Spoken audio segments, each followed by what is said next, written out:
A very warm welcome to the panelists. Thank you for coming, and a warm welcome to all of you all. Well, 2024 Women's Day celebrations.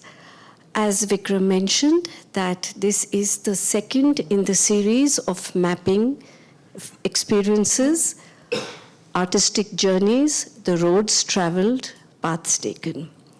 We have with us three wonderful artists who've sort of etched their way in their own unique journeys and architected a path for themselves.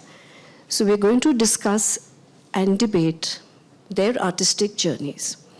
I'm just going to take a few minutes to set the context of this discussion. We will, in the first segment, we've sort of broadly, the discussions would move across some pegs. In the first segment, we'd probably delve into their assimilative years of learning, why they chose their artistic paths.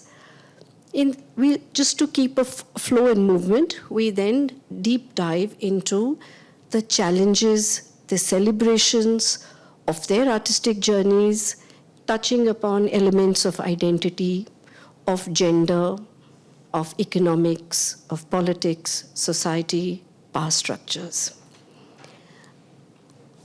We conclude with a little treat of artistic expressions, some of the expressions which is a sum total of their journey with their art and what is something that they completely own.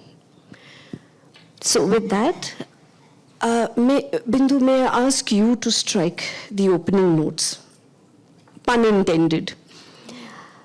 You know, as your education qualifications is in visual arts, is in design. Down the path, living up to an Indian tradition, we are probably the only country in the world which has two traditions of classical music, Hindustani and Carnatic. You immerse yourself in the study of both. And then, in your trajectory, you segue away from that safe, secure pathway and create a whole new world for yourself. Etch how the journey has been, how that canvas has been. Good evening, everybody, and good evening, my friends here. So, I was always interested in arts as much as I didn't have a choice but to show interest in studies. But painting, dancing, music, and theater, all four were always grabbing my attention, and I wanted to do all of it all the time. But then as qualification and education, I went to study arts like Sadhana had said. Because also music, I treated it like ghar ki murgi. There was music at home, so I'm like, it'll always be there. It'll only be my hobby also. That I didn't think I will make a profession of it, or did I want to be a Sabha performing artist was another question, which I didn't think too deeply, but at the same time, I wasn't yet drawn to it because of the amount of rigor it called for. And but music is something which, and singing is something which I think I have been kind of soaked in right from when I was in the womb, because my mother kept singing. I don't know what kind of a regulating act it was for her, but she sang all the time. And she definitely sang when I was trapped, sitting behind her on the cycle, and I had nowhere else to go. So it was there, and after a very long journey, I decided to come back home to music. Although you did mention that the Carnatic music and Hindustani music was a safe space, I think it wasn't safe enough, that I wanted to then figure out, what is music then for me? Why should I sing? What does this mean? Just because I can sing, have the ability to sing, do I have to do it? And everybody always said, oh, don't give up on music. You sing very well. I'm like, why is the entire world making this choice for me? So, and also, the learning spaces, was it inviting enough, or was it a space of fear? All this did matter in me running away from many things, but at the same time, again finding sanctuary back in that same Guru Shishya space through another person. So it's also dependent on person to person. When I went back into Hindustani music, I wanted to break certain blocks, so I broke away from Carnatic, but I got lucky enough to get a beautiful teacher and started learning Hindustani to overcome certain mental blocks that I had developed over time, and that I was happy to fail again, happy to fall again, happy to just make a fool of myself. That's how my training began yet again in Hindustani. And although these two classical forms are what I was training in, and it was deepening my roots and foundation, how was I to grow my branches? How was I to flower? How was I to tend to that? All that started happening because I was not insulated. Art was not entirely the protective sheath for me. So it also constantly made me question a lot of things. It threw questions at me. So going into learning other mystic traditions, or singing Kabir songs, or singing other mystic poets, and recalibrating myself with how I would like to share music, started etching my journey. And from 2012 is when I took the leap of saying, can I take music as a full-time profession? And that has led to me being a performer. I'm still training in Hindustani classical music under my Guru Behen.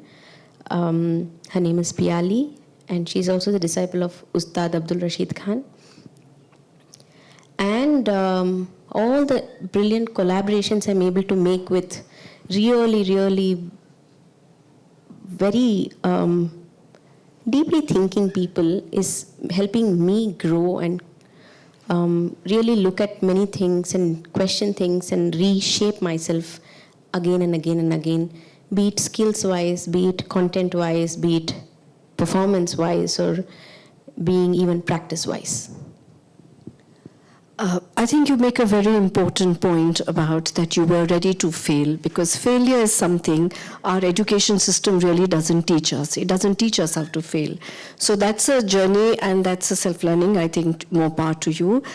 What I can say, Bindu, is we are enriched that you transition from design and visual arts to music, because the wider audience, wider canvas, gets to hear you. Of course, there is another point in Bindu's. It's a deeper reason why she shifted, and she's spoken about it, but that's a topic for a separate conference. But I should just make a point. She is about sustainability, and her earlier work, which is in visual arts, she didn't know where the material was going. So that's a conference. I mean, Vikram, I hope you're taking the hint. We do need to do another panel discussion or a conference on sustainability.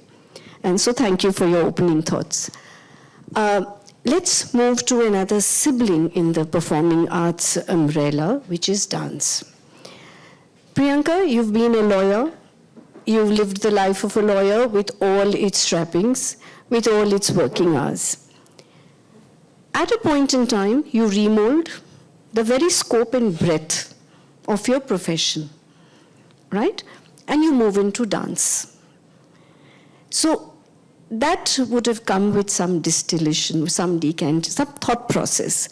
So share us the trajectory of how you arrived from a lawyer to a dancer. Good evening, everybody. It's absolutely wonderful to be talking to all of you. It's always a very beautiful experience to sort of talk about this journey that I'm on. I started, as a lot of typical Tamil households also have, a very unfulfilled mother who wanted to dance but couldn't. And then she had a daughter. So then that's it. She's going to be a dancer. It really started like that. And she would watch me every class and she would make notes. Even in my initial steps, like I'm just learning right and left, and she would take notes. You had to get centum. Yeah, I had to get centum, both in academics, both in dance, and in dance class. I had to be the best, and I wasn't really drawn to the dance form necessarily as a kid. It's tough to be drawn to Bharatanatyam. It's very strict as a child to be drawn to it. But I was very happy to make my mother happy. So then you sort of follow through, and I became the good child, practicing every day and sort of learning in class, getting all the appreciation, loving that. And, I was sort of claimed to be this prodigy child who did her arangetram very early in the day. It was very normal for me. Even dance just came very normally for me, but everybody was like, oh, she's doing her arangetram, she's just in 4th standard. And I was like, doesn't everybody do that? Like, it was really normal for me, and that's the kind of background that I grew up with. This was, of course, in Delhi, and then we moved to Bangalore, and then I restarted my dance journey here in the Bangalore scene. And somewhere, I think, very quietly, I had decided that I will be a dancer. Something about that. I was really good at academics and all that, but like, dance, though, I will do.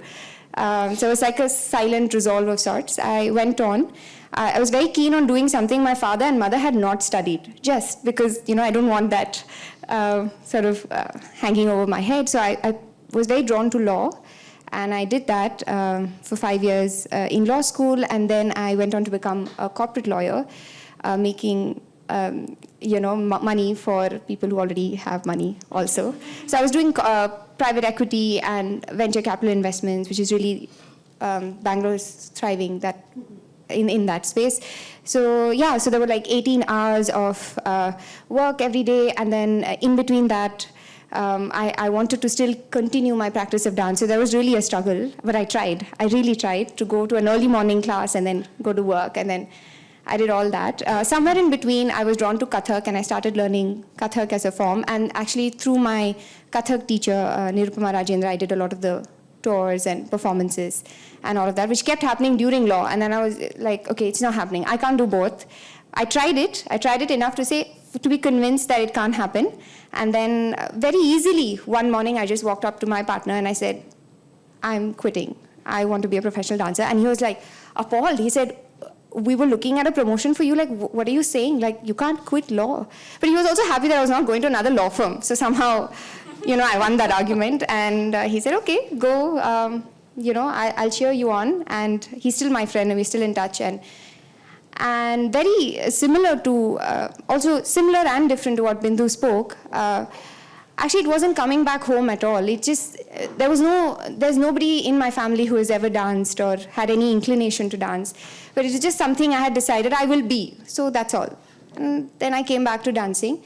And when I started, very similar to what Bindhu said, it was not familiar at all, because now I had to define my practice. I had to decide, what am I going to do here? What am I going to perform? What am I going to teach? All of these things started to sort of occur to me for the first time after having trained for like 22 years. So it really hits you. You seem to know everything, but then you just realize you really don't. And actually all of it you have to sort of define for yourself again. And that's when I started the Nirali Collective with sort of this vision to reimagine the Indian classical dance pedagogy, sort of sitting with all the small issues that I had with my own learning, the gaps, and sort of trying to fill those. And then to really ask myself if I want to be this vessel that just passes on the items that my teacher taught me, or do I want to, add like a little drop of myself, and to sort of then practice it as a culture, like where we have conversations, where some of these things which were not encouraged in a lot of our dance spaces when I was training. So to sort of open up some of those spaces and have these conversations and create a new culture and create new work with the training that I had, like in some sense still rooted in that tradition, but now a little bit playing with it, which often, I don't know if it's discouraged. It was just not something, even I went up to my teacher and said, can I do this? It just never occurred to me. And today, the classes that I take, children decide what the class is. I'm actually I'm sort of learning with them. So it's a very different space. And to have made that journey feels, when I talk about it, feels like a very fulfilling and a very exciting journey that I'm on. So that is where I'm at today. So very, very happy that you're on this panel with us, if it makes you happy to speak about that journey. And it's really nice to see an artist work on innovation and pedagogy. But I must add, Tchaikovsky was also a student of law. And the world is so much richer in Western classical music to have his compositions. So we are thankful that Bindu and you had these little U-turns, that the art world is enriched. So let me pivot to you, Tasneem. As an artist, that's your predominant role today, but you said that you started out with architecture.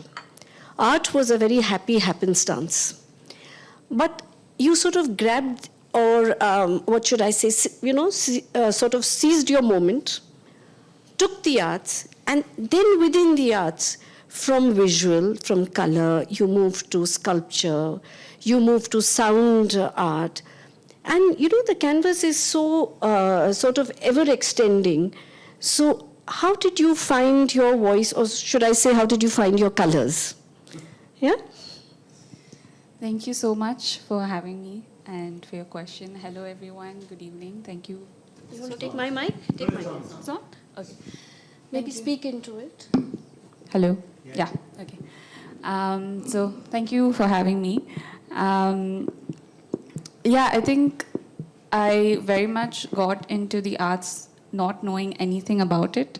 I grew up sort of, having tons of like drawing and coloring books that my dad would often bring because he really wanted to put his artistic sort of inkling that he had when he was a kid into me and my sister. So I took it up and I used to do these, drawing things all the time. And I saw it as a hobby myself as well, much like Bindu mentioned. And when I was finishing school, I still didn't think much about what I wanted to do in college. So my parents were like, you're good at math, you can draw, why don't you do architecture? So I was like, okay, sure, why not? And then I did a year of training for the architecture exam. And 2 months before the exam, my aunt just said to me, there is this course that you can do where you can just do art. You're good at it, you enjoy doing it. Why are you doing architecture?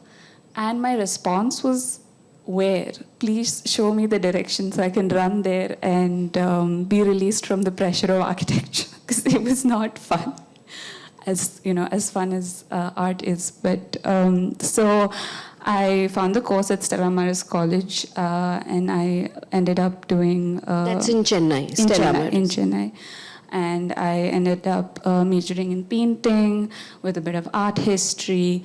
And art history was sort of where I found like my first inspiration for my paintings, which was in the work of the artist Vasily Kandinsky and his book, The Spiritual in Art. I was immediately drawn to this, and I started developing my own sort of abstract language in my drawing and painting. But by the time I was getting towards my final year, we had to do a final project. And by that time, the question of why, what is the purpose of art? And why do you do it? What do you want to say through it? Sort of these questions I was thinking about a lot. And obviously, because I had to finally show what I've been doing for 4 years and sort of what is my direction, right? What am I thinking about in my art? It's all fun and joy to play with colors, but then what is it I'm saying, right? So then I was sort of listed down a bunch of things that I could think about or explore in my work, and what really came at me was social media. For some reason. At that time, Instagram had become and this is 2015, 2016, people had started using it a lot. I grew up using Facebook, I was a Facebook baby, and I started really thinking about how social media platforms impacted how we navigated social spaces, and also its impact on sort of depression and anxiety at that point. So that became the entirety of what I explored in my final project. And at that point, I also played with some fabric sculptures, some video works, and some paintings. It was an installation, even though, you know, my major was supposed to be painting. My teachers were quite perplexed, but I managed to get through that. After a year after graduating, I ended up then doing my master's in London. And there I wanted to explore this, what I'd started with my final project, a lot more. And in London, you see, if there are 2 apps or platforms in India, there are 10 there. And they're, say, 5-6 years ahead of using whatever we are using. And it was suddenly this, shock, like the real impact or the way that people behaved in social spaces was very different, and I felt that came from how we communicated online. So these were all just sort of observations and inklings and things that I would sort of note down because I was a very good observer. I think that's what makes me good at my job. But that's what I started doing, and that also pushed me into sort of exploring more mediums. So I developed my sound art practice in London, and this is because this is 2018, where noise cancelling headphones had become very popular in London, and everybody was wearing them, and I sort of felt like they were again another isolation device. They would isolate you from the sounds around you, from the sounds of the people around you. And then my thinking sort of expanded to not just what is social media, but what are digital communication tools that we use that sort of help us mitigate our social politics. I think that's kind of like what I'm still exploring in my work. Especially after COVID, all of us were forced into that space. So, I mean, there was no choice in a way. Now, after that, I've been thinking a lot about what alternative ways can there be to think about how we communicate, how we connect, how we form communities that aren't manipulated by online platforms that are, again, controlled by big tech companies who manipulate our data and sell it and whatnot. So I started looking at I started practicing yoga at that time, and I was meditating also quite regularly. So I started looking at spiritual practices again to think about what alternative ways to this can be. So that's kind of what my journey as an artist has been like. So great, you found the transition from architecture to art. You seem to have found your calling and your color.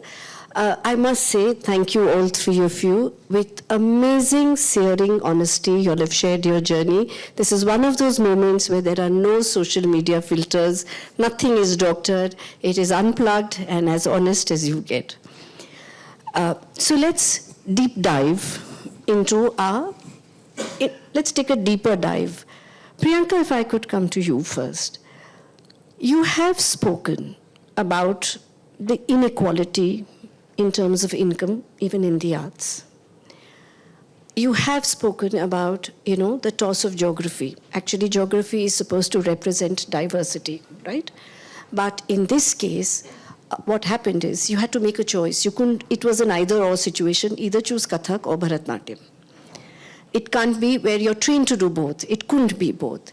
So do speak about from the lens of the inequities in income and with the reasons that you had to make a choice. And would it be the same for a male dancer? Yeah. So the shorter bit would be the inequities that in terms of the styles, the 2 styles that I practice. and the geography that I'm located in. I think I was training and performing more as a Kathak dancer with my teacher for many years, and almost like Bharatanatyam was on a break. I also started teaching first with a friend of mine, Kathak, before I started teaching Bharatanatyam. But it's just so happened that I was located in the south, and the opportunities that come to an artist who's practicing a form that is otherwise very rare, in the sense, Bharatanatyam, you have a class in every street. Kathak, you don't.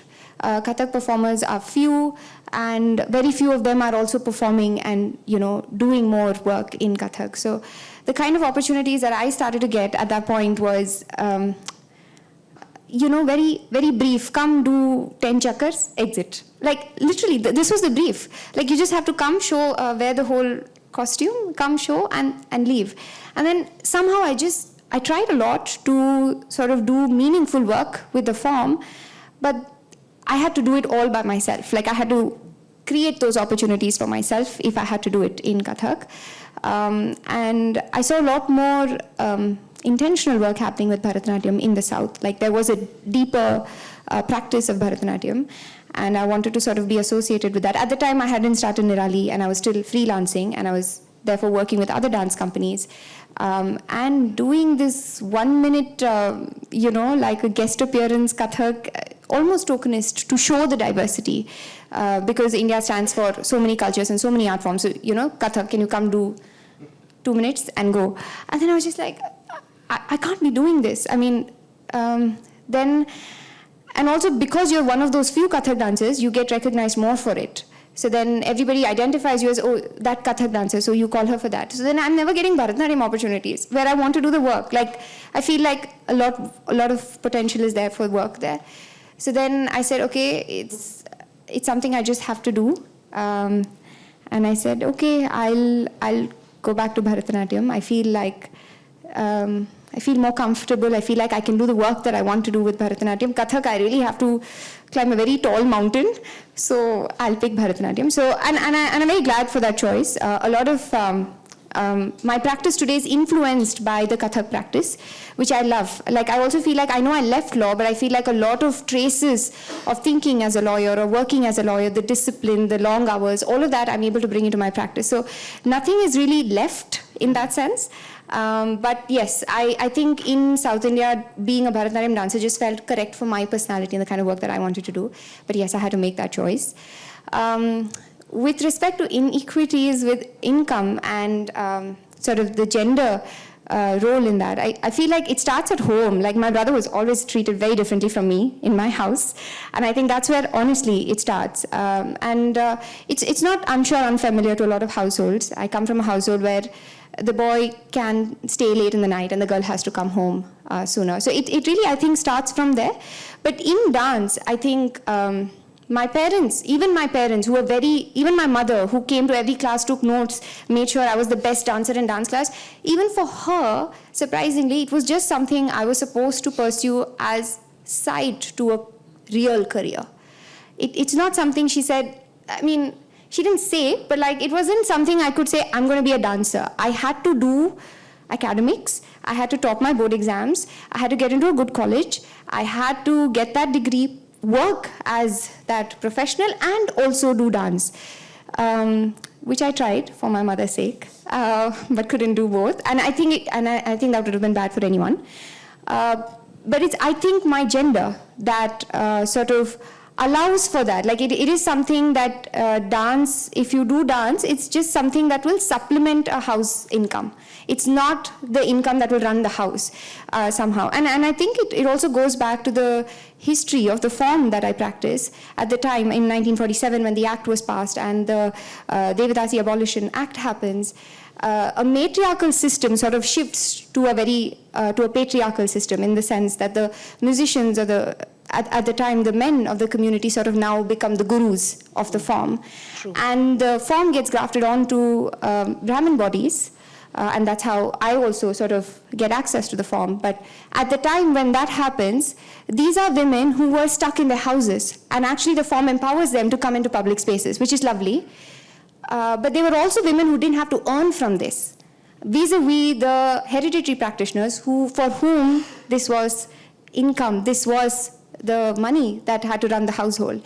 So when that shift happens, I think we still suffer that trickle down in some sense. So the economics, I mean, the economy in Bharatanatyam is very much still that.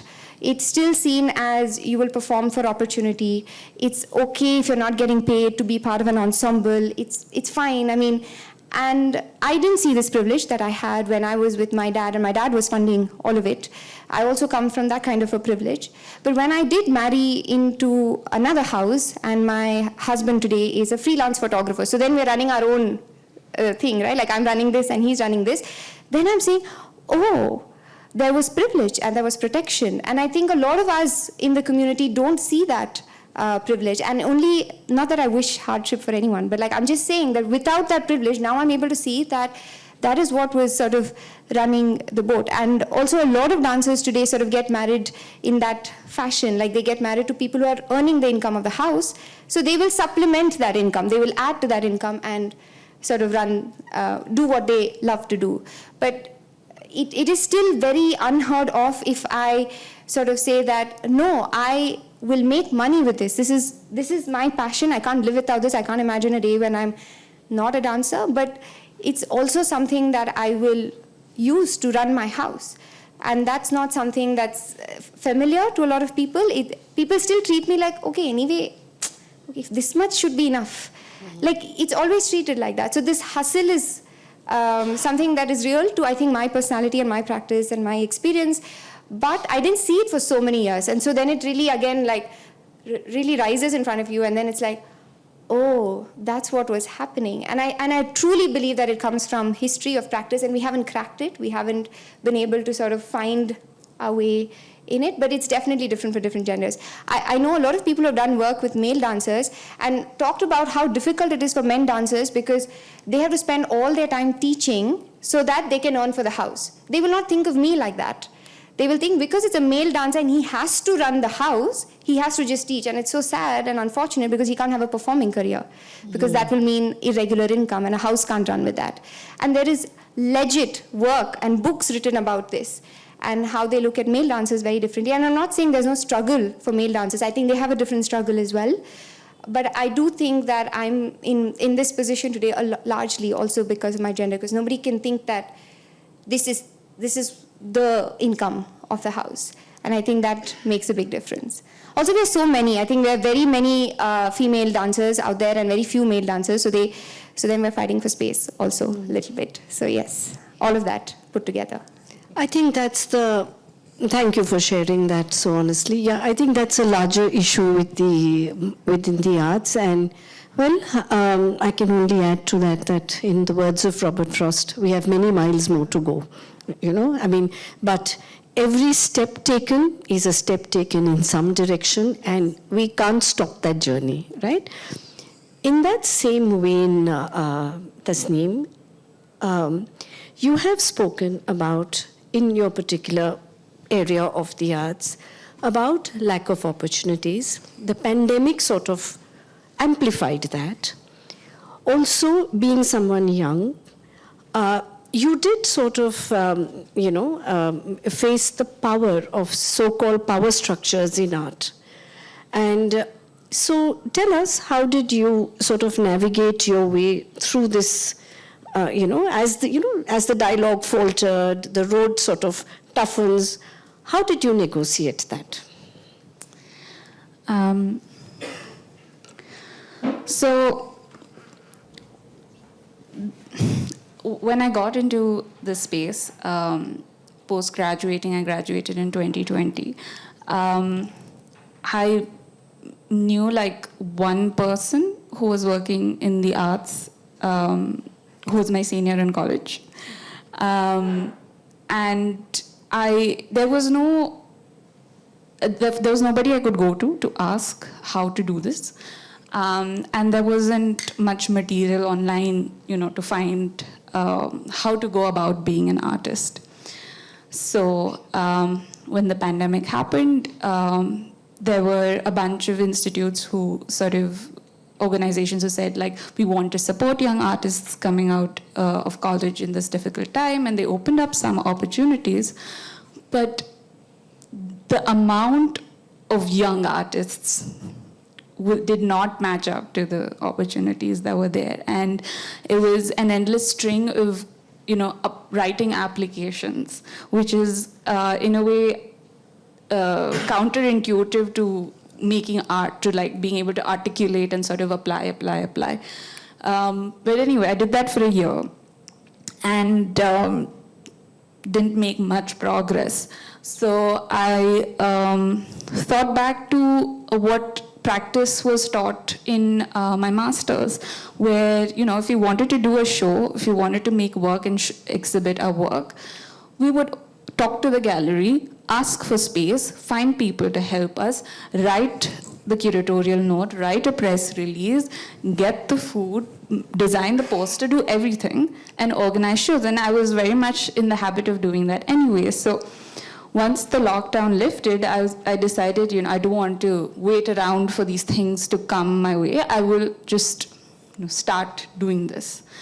So I got together a bunch of people, other young artists like me in Bangalore, and I said, let's organize this show.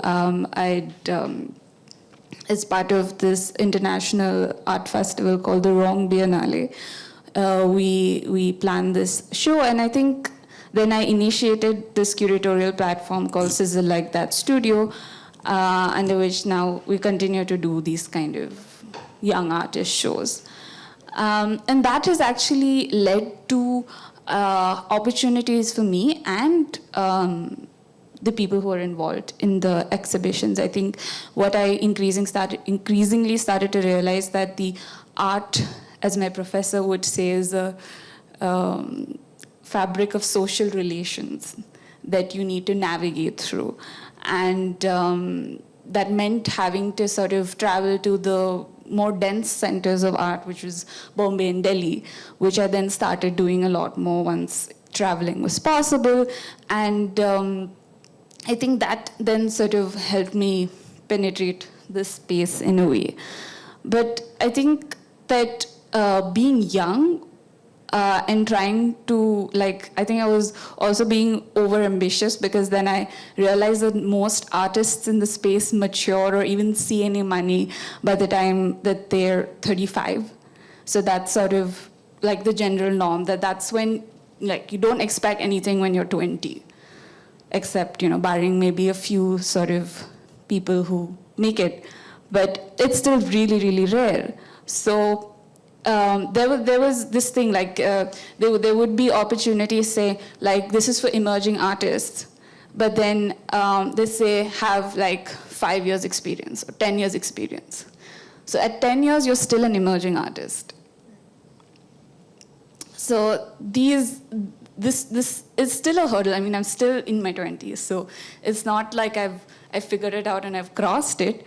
But it's interesting, and time and again, if you fight this, you're being told that everybody has gone through this, and wait your turn. I think I'm a bit too impatient, so I just try to do whatever I can that's in my hands. And so in your impatience, did you sort of encounter the power structures? Did you sort of have any hardship on that count? Being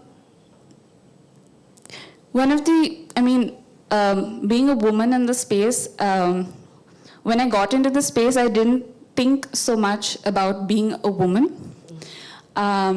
We also sort of it's just me and my sister, I don't have a brother. So my parents very much brought us up. There was no sense of that we were any different or lesser than men in any way. So I never really thought about the fact that, I'm a woman and that makes me different in some sense. But when I went into the art space, one of the things that struck me suddenly was, especially when the Me Too movement brought into light a lot of sexual harassment in the space, that's when I suddenly realized, oh, this is not entirely a safe space. Albeit being a liberal space, there are still these many issues. And even though the Me Too movement was such an empowering movement for a lot of women, where they finally broke silence and spoke about the things, the horrendous things that they faced in the space. Actually, in the Indian contemporary art scene, on social media, on Instagram, there was a platform called Heard and Seen that gave detailed accounts, testimonies of people, women who've gone through sexual harassment. And the result of that was they were dragged to court and intimidated by the male artists. And that really reminds you that there's so much more work need to be done, because a lot of the women who did speak at that time a lot of them have lost livelihoods and probably cannot work in the arts anymore. But the men continue to work with a little scar on their forehead.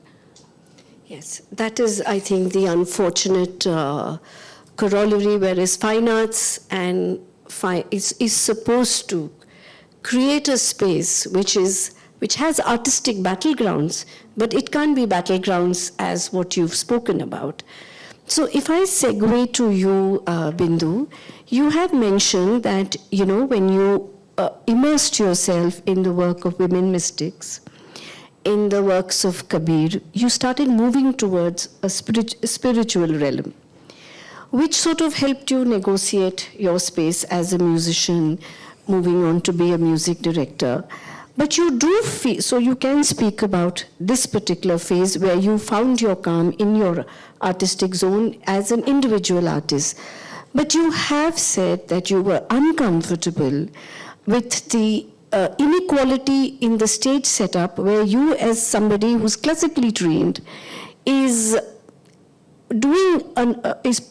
part of an ensemble with folk artists, and you don't see them all of you all being treated as same, right? So do share on these twin thoughts.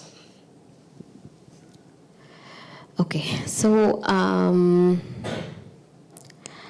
I think when it comes to art, when I hear you, all of us, I've been thinking that we choose to become that free-floating particle also. We kind of disengage from systems and institutions, and that's why even making opportunities, those things not always work for us, because if there were systems, we can't operate as artists also. It's something like that. So therefore, what happens is that I think for me, largely, the question boils down to with whatever I engage with or how I live as just a person, is that what is this sense of identity and what is the sense of self? And that keeps shaping the choices I make, the music I engage with, the songs I sing. And thankfully, these questions are so available across centuries, even from 6th century BC or further in our land, through poetry, through music, through art. And the other thing here is that policies for India in terms of art was very challenging, because here life and art are very deeply enmeshed. Life is art. I'm just looking at this. This can just be a ring, but this is art. This is somebody's livelihood. And art is life here. And so it gets very, it's deeply challenging to also know what are you doing with your art. How do you belong to art, and how does art belong to you? What is the work you've put in, and where do you stand? And to navigate through all this, sometimes, and most of the time, these songs that I end up singing or sharing always break into the formless. And that gives me great relief of, as I walk this path, how can I keep questioning identity? How can I keep questioning identity for the self and for this larger sense of self? And even as the self expands beyond the human into everything that's around. And how can you, in fact, try and then take the step of decentralizing yourself in your own art, in your own presence, in your own life? Then what does art mean? And So one of the projects that I was part of in 2022 was called Open Invitation, or being, it's under a larger project umbrella called The Witness, where the question is that can deep listening bring about radical transformation? And we went in keeping the 2.5 billion year old rocks that are in the outskirts of Bangalore as our backdrop to look at time, presence, and we were going in there to be witnessed by not just human presence, but in fact in the lack of it.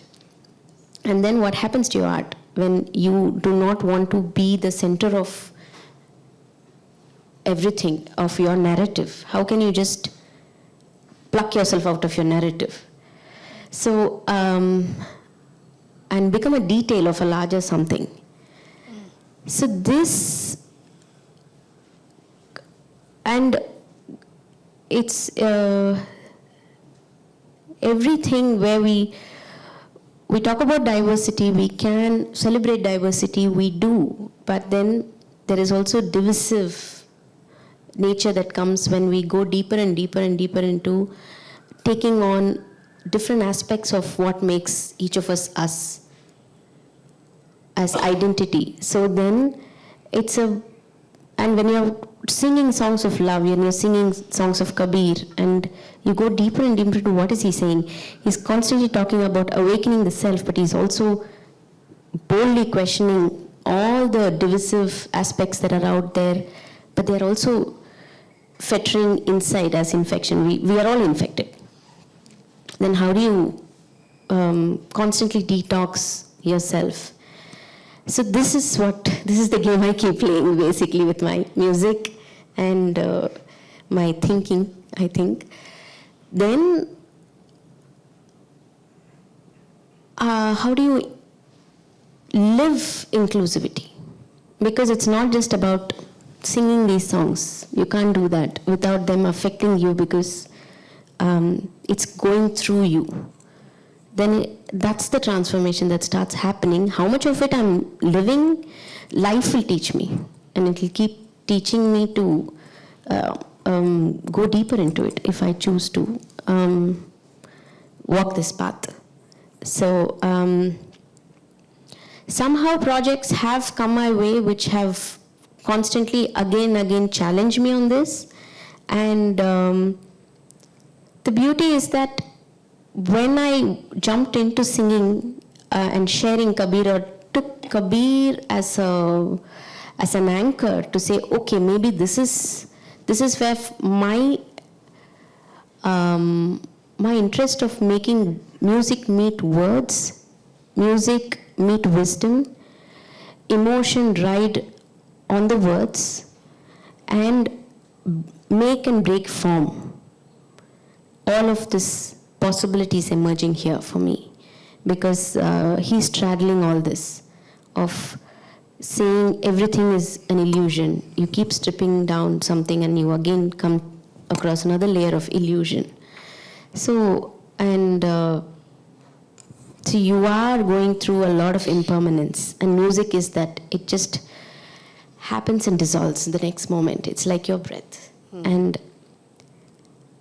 And then to go on yatras, Kabir yatras, and then there's this Kabir Mumbai festival that happens in Mumbai, and it's been happening for 10 years, and that's where our family has expanded of a web of urban and folk artists coming from all over this country, and there they pay artists equally.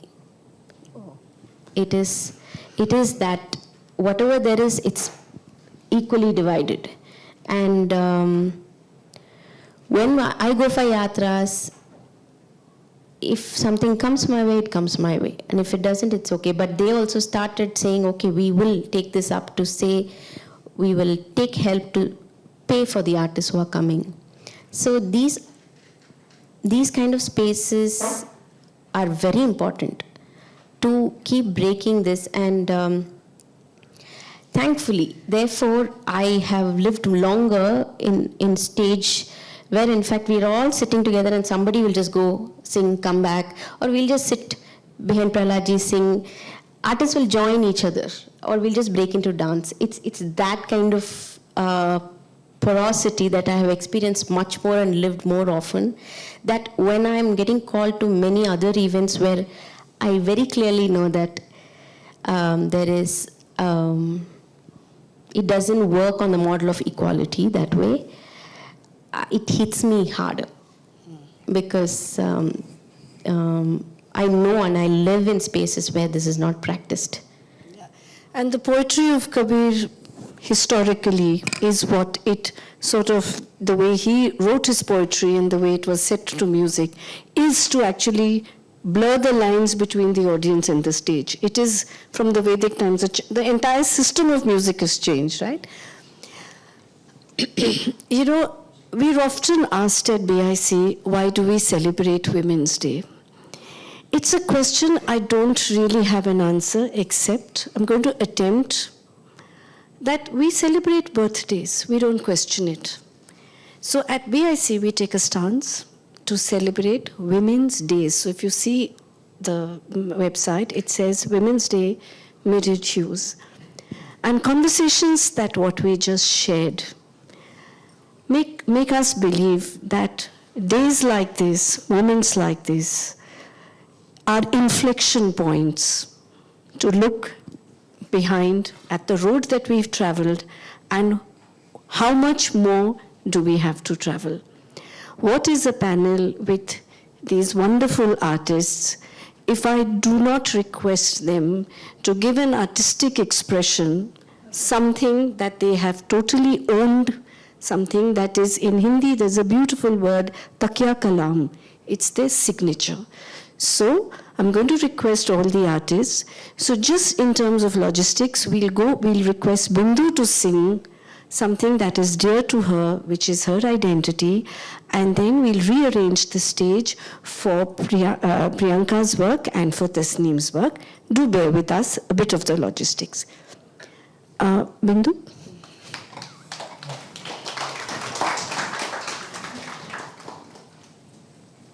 Tell us what you will say. Yeah, definitely.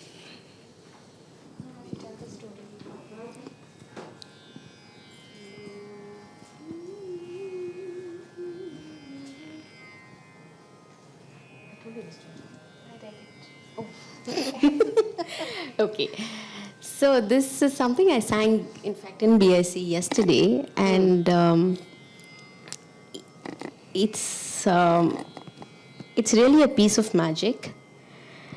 And I think I need to really sing this almost every day and pray into this almost every day for even my own sanity. So the little story behind this is that I had this dream of the world coming to an end.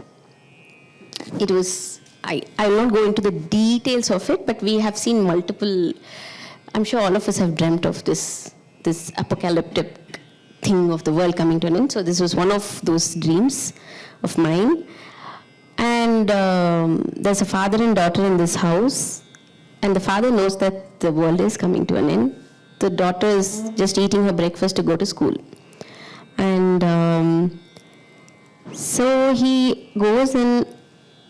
That detail is vague, but I can, it's finally my imagination. It's either he switches on the radio or he puts a cassette, and my dream really got filled with this ethereal music, and I was soaked in it. And he sat back like that on that east chair and went into that song. And I heard the song in the dream. There were no words that I could remember except Varayo, Varayo. Varayo is a Tamil word. At the same time, I knew the song was in Malayalam for some reason.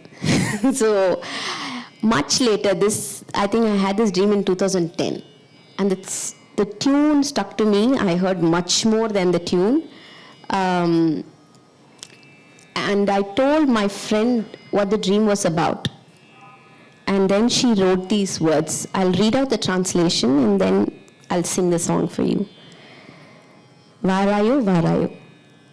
Come, Come as the wisdom of wisdom. Come to know as one. Come as the innocent, as the tender. Come as the spontaneous. Come to awaken the land of love. Knowing as you, knowing as I. Come as the knowing without boundaries. Come to witness the inner mirror. As peace, as coolness. Come on this earth as love, as premam, as bhakti, varayo. To come without wandering, to know that sweetest. Let the Guru's words come as wisdom, and let it stay awake without fading.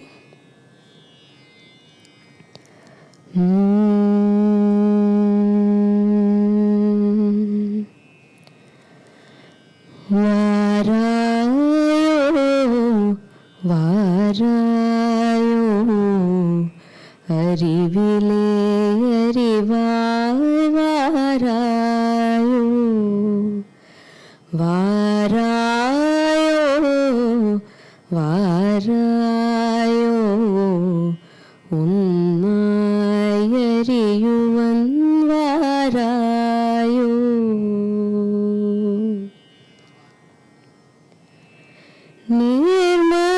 Nirmalamai, komalamai,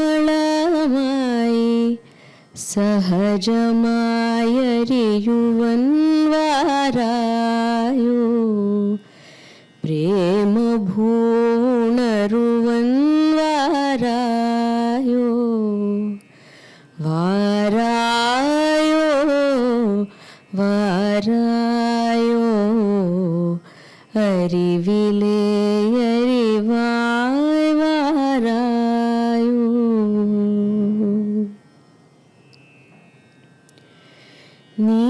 Niyai ariyum jnanai ariyum. Niyai ariyum jnanai ariyum abhedamai arivai varayo. Ulkannadi kanan varayo.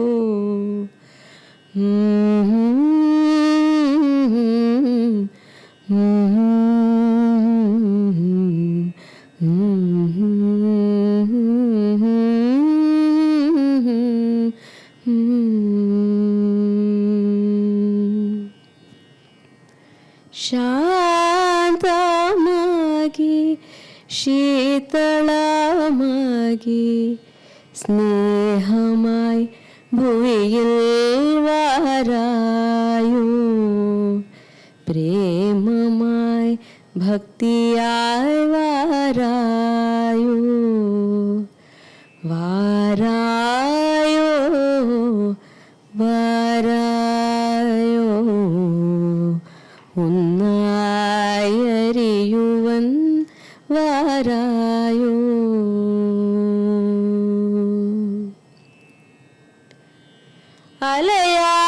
അലയാതണയാൻ അരുമയെ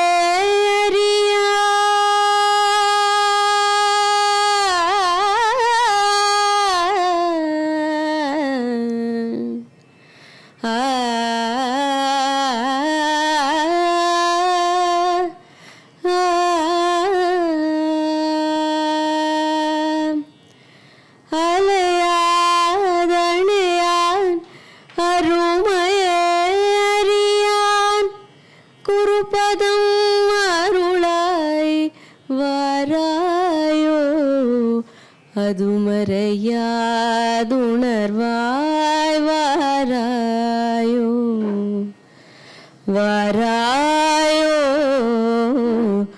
വാരായോ അറിവിലെ അറിവായ് വാരായോ ഒന്നായറിയുവൻ വാരായോ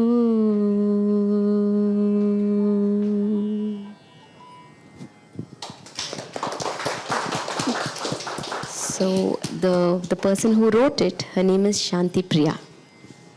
That was sublime. Thank you, Bindu. What an artistic expression of your road, your journey, and all that you had to share. So we'll now show Priyanka's work. We'll show Priyanka's artistic expression, and then she'll speak about it for 2-3 minutes.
Thank you.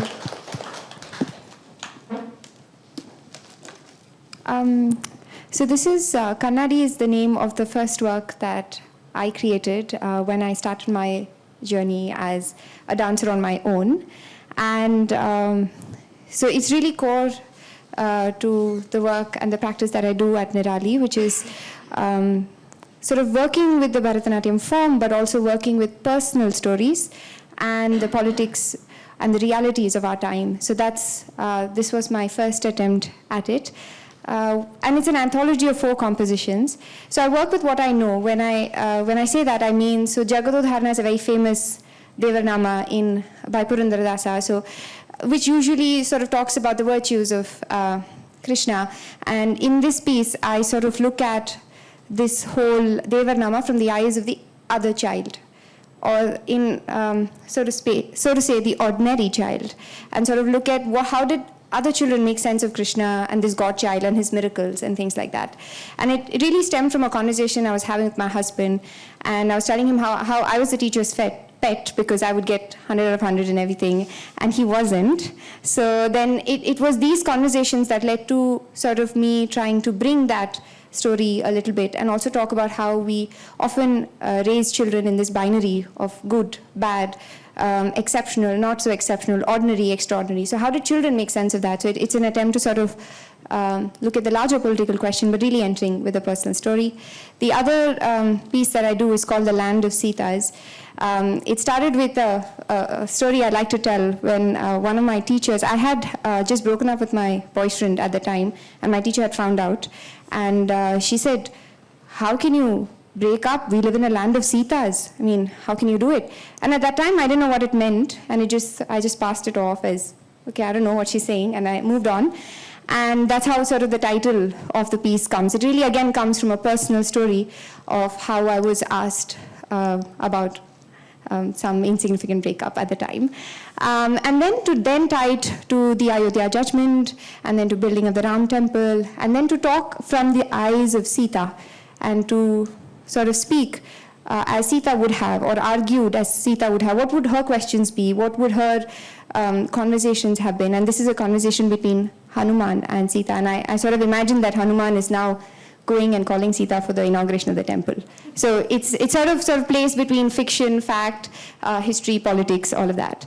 And the last piece is actually very close to me. It's called suo moto. It's a Latin maxim which we use in law quite often, on its own accord. Like if the court sort of took up a case of its own, like the Ganga pollution case, because it really needs help, then that's suo moto. So this is something that I started of my own to acknowledge sort of the privileged caste background that I was coming from. But the history of the form sort of talks of the erasure of the hereditary practitioner. So I bring that law, which is a very simplified one-page legislation. So I bring that in the text, and we talk of that story of erasure of hereditary practitioners and how I got access to the form, and the politics of that in that piece. Like I spoke earlier, I do see trickle-downs of that occurrence even today in my practice. So sort of, this was the piece that helps me sort of process that for myself. And I encountered this law much later, after 25 years of learning Bharatanatyam and 5 years of learning law.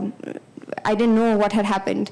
So this was almost like a response. So that was suo moto. So this is the kind of work that we do at Nirali. We sort of expand the boundaries of the form, work with structure, but also explore and experiment with it, and also sort of create this culture of conversation, debate, sort of individual voice, and not just sort of pass on what we've learned from our gurus. So yeah, that's... Thank you. Thank you for that artistic expression. Tasneem? So I'll just take you through a couple of images of my work. This work is my most recent work. This image you see is a drawing on paper. There's a lot of mediums: charcoal, oil stick, soft pastel, and so on. But this work basically shows the point in my work where I'm really starting to think about what the importance of the body when it comes to drawing, and the physical act of doing this, in sort of contrast with the very digital world that we live in. So it's really, I'm trying to harness the sort of inherent knowledge that my body has. What do I already know as a gift of having a body? And these works were particularly made thinking about the idea of how in today's world a lot of us are really stuck in the race of being productive. Post-COVID, it's like a revenge productivity that we are sort of trying to go back to. And the impact that has had on our bodies and the tiredness that we don't even sit down for a minute to feel. So it's really meditating on the idea of what the body is. And this work I made, this particular work I made in Germany. I had received an artist residency from Goethe Institute to go to Leipzig for 6 weeks. Actually, it was a sound art residency where I learned how to create soundscapes in spatial form. So this was a spatial art installation that I created over there. This room that you see is in Germany. This room has 32 speakers that is made in the form of a dome. So you sit in the middle of it and you're surrounded by sound. And this work, again, was about finding a way to rest, but the sound was sort of taken from made from notification sounds that you get on your phone, like your email or your Slack and things like that, that really became like the background noise to life during COVID. And so I took these sounds and really manipulated them, slowed them down, because I was thinking about the Indian ragas, how sound is meant to heal you really, and how this sound was meant to startle you, right? And it would just like jerk you awake and create this anxiety that, oh, I need to respond to this mail and so on. So I took these sounds and slowed them down as much as I could, and it became this sort of harmonious sort of track where I invited people to like sit in a circle and just listen to it. It was a 20-minute long piece, and people came and lied down and fell asleep, and it was great. And I kept the room dark as well so that people could, fall asleep. It was much darker than this. So this is an iteration that we did of the piece in Gati Institute. And here there are only 8 speakers because the 32 speakers is just very, I'm not that technically sound to replicate that here. But it was brilliant. People just, fell asleep and became part of the work. And this is something I'm still developing. I'm thinking at how, like, we can look at plants to slow down and find our own rhythm. Because, like I started gardening about a year ago. So I realized that no matter how fast I want that bud to turn into a flower, it's going to take its own sweet time. And so I realized, like everyone has their own pace. So that's something to learn from a plant. And I started actually trying to see if I could use plants or in my work. So I started learning how to eco-print with plants. So the dyes that you see, this is a handloom cotton fabric, and it has the yellow from pomegranate peels, and the red is from root matter dye. So this is something I'm exploring. What can we learn, from nature? This is something still under. And this was part of an exhibition I co-curated with my dear friend Mohit, who's here in the audience.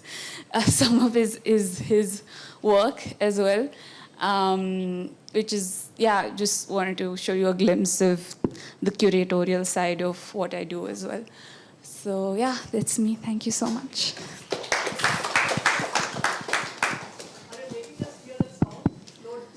Yeah. No, we don't have that. The theme of International Women's Day 2024 is Inspire Inclusion. Artistic Journeys was roads traveled, paths taken, was a small step in that big cosmic design where women's issues, humanistic issues are being addressed in the world that has much happiness and much sadness.